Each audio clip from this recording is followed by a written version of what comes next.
It's the month of March, so that means a very large pile of possibilities. Hi friends, welcome back to Pages and Chaos, and it is the month of March, which means it's time for my favorite readathon of the year, and that is Middle Grade March.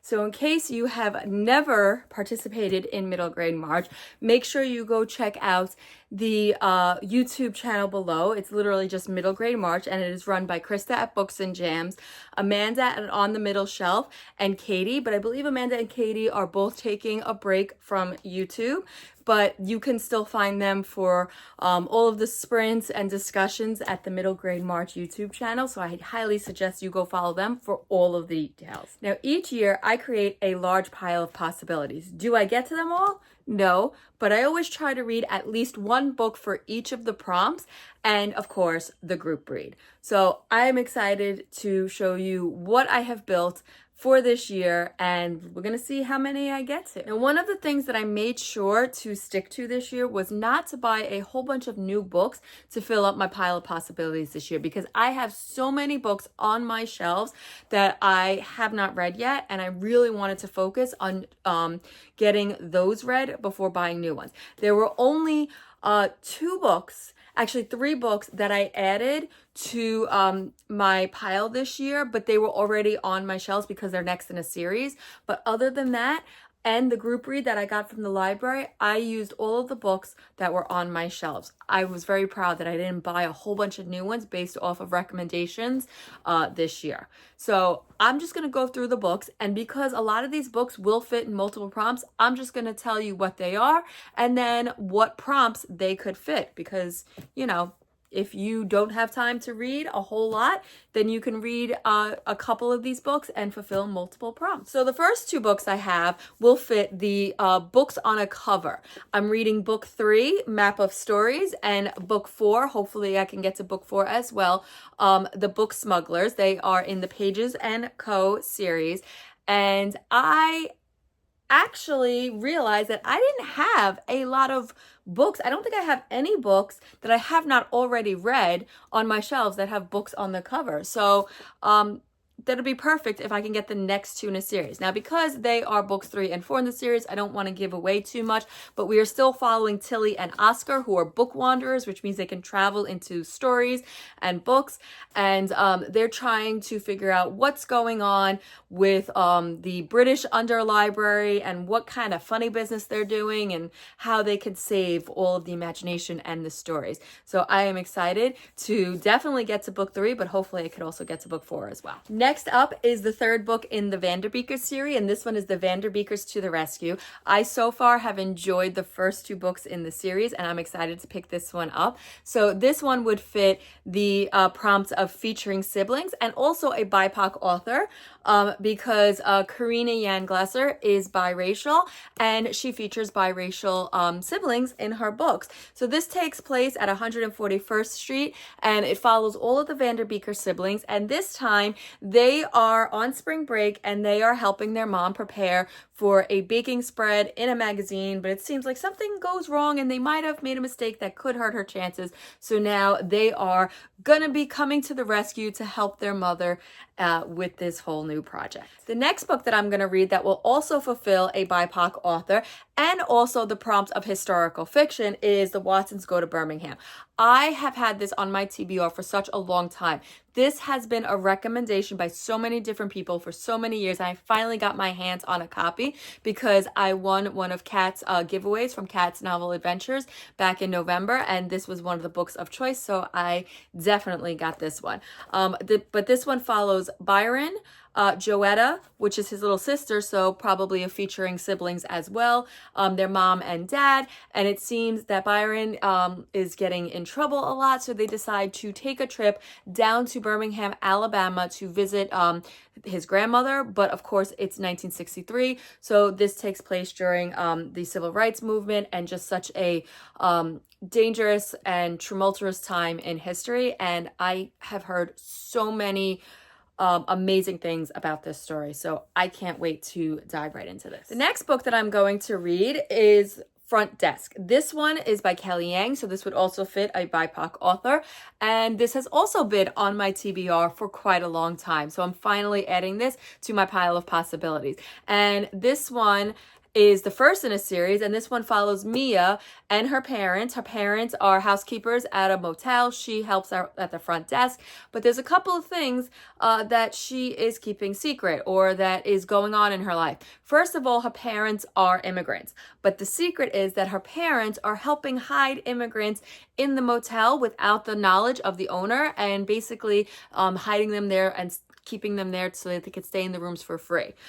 So Mia also wants to be a writer, but of course her parents are saying that English is not your first language, so you better stick to math. And so she's determined to prove her parents wrong. And I really want to get this one read this year. Next up is The Gilded Girl. This is actually a historical fantasy. So I'm going to count it for historical fiction because I believe it takes place in, I think it starts in like 1906 or 1907. But yeah, I'm going to count it because it does represent the Gilded Age in New York City, the 1900s. So this I think is going to count. This is actually a book that I got when I visited Strand in the city when Krista came up to visit, and she also got this. They were blind dates with the book, and I actually still have, I cut out the cover of what it was, and I kept it in the book. And so we both have this book. I don't think she's read it yet either. I don't know if she plans on reading it for this middle grade March, maybe, but I'm definitely going to try to pick it up. So the little blurb said, in old New York, two girls from different backgrounds work together to keep their magic and find friendship along the way. So this is about a servant girl, Izzy, I believe her name is. Izzy and Emma, who was an upper class child, but then her father dies, so now she has to work off her debts that her father left, and she does so at this magical academy where Izzy is serving as a servant girl. And so it's all about the class differences between the two of them and how they develop a friendship, but also learn just a little bit about their magic. So this one sounds so adorable. The next book that has been on my TBR for quite a while, because this gets mentioned at least 3 or 4 times during middle grade March, and that is The War That Saved My Life. This is one that I have heard so many amazing things about. So this is about Ada, who never gets to leave her house because she has a twisted foot, a permanently twisted foot, like the way her foot grew. So her mother is embarrassed about that and keeps her locked away. And her brother gets shipped out on the Kinder transport during World War II, and so she sneaks out to join him. So this also features siblings as well, and this is all about their journey and their life dealing with that during World War II. And like I said, I've heard so many amazing things about this. I've also heard that it is very emotional, so we'll see if I can get this one done as well. Next up is Percy Jackson and the Olympians, and this is the second book in the series, The Sea of Monsters. And I read the first one last year. Yes, I know I'm a little late to the Percy Jackson game, but just go with it. And of course, because it's the second book in a series, I can't give too many spoilers away, but this follows Percy Jackson when he figures out some little things about the Olympians and the powers of the Greek gods and things like that. So I'm excited. This features name on the title because Percy Jackson. And then the last book that would fit the prompts is The Grace of Wild Things. Again, name on the title. And this is actually an Anne of Green Gables retelling. I got this quite a while ago from like an Owl box, an Owl Crate Junior subscription box. So I have been trying to read this for quite a few years now, and I just haven't been able to pick this up. But this just sounds so lovely and so adorable. And I'm hoping to get to this one probably soon. Maybe one of the first ones that I pick up. Now, I do have a wild card. As far as I know, this doesn't fit any of the prompts, but I think I'm going to read it anyway. And this was one of the ones that I actually picked up at Barnes & Noble because it is by Catherine Applegate, and this is Pocket Bear. And I've heard that this is just so adorable, and I can't wait to read this. So this is about Pocket Bear, who was created and made originally during World War II, I believe it was, or World War I. and he was designed to fit in the pockets of the soldiers as a good luck charm from like all of their families and things like that. And then the pocket bear actually, his story takes place many years later. I think it's like modern day. So I can't wait to get through that. And then, of course, the last book that we have is the group read, and that is Max and the House of Spies. This is the first book, and I believe a duology. So, of course, this would fit historical fiction and name in the title. So this is about Max, who is currently living in Germany during World War II, and he gets put on a ship during the Kinder transport out to, I believe, England. But anyway, so this is about his story, but also it's got a little bit of magical elements in it because he has two traveling companions. I think they're called a kobold named Berg and a diebuck named Stein. And I know that is not the proper pronunciation, so I'm going to figure out what that proper pronunciation is. But I believe it's some kind of Jewish folklore or tradition.